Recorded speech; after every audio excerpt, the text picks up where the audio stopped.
person get comfortable on stage and be comfortable with the pause, with the silence? I believe the best speakers know how to shut up appropriately. Okay, that's what I just truly believe.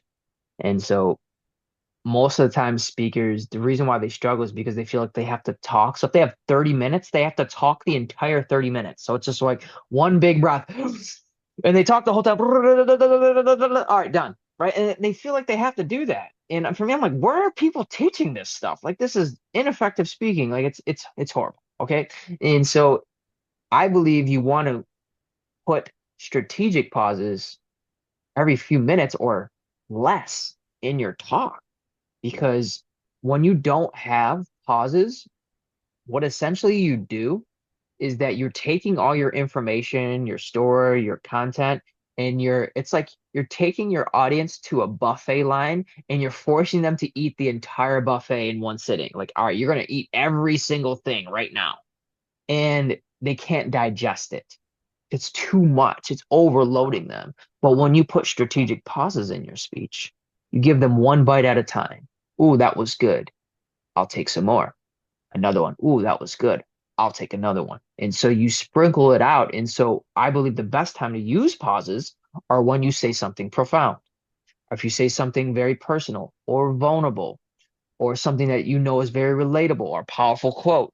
You always want to, when you say something important, you pause. I say 3 to 5 seconds max, and then you go back to speaking.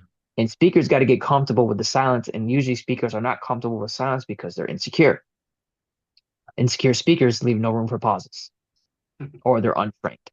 I believe a well coached and trained speaker who's confident in their material will put in pauses to allow their audience to catch up because a speaker will talk faster than the audience can listen.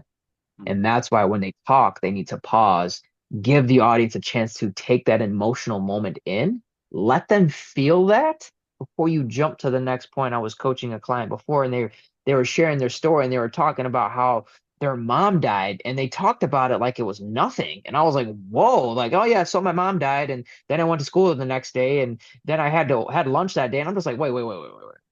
Your mom died? And you jumped right into I went to school the same like whoa, like bring me into the feeling of the pain, of the crisis, of the trauma. Don't brush over it. So speakers, embrace the pain, embrace the difficult parts of your life, and invite your audience into it. That's how you build the connection. Success like a bowling ball. How is success like a bowling ball? Yep. All right, cool. So success is like a bowling ball because although you may have a path that you see directly in front of you, sometimes if we get distracted too much, we fall into the gutter. But the beauty about it is that we get to try again and again, one more rep, one more time, one more practice to knock down one more pin on the way to our success. Nicely done. So that's how success is like a bowling ball.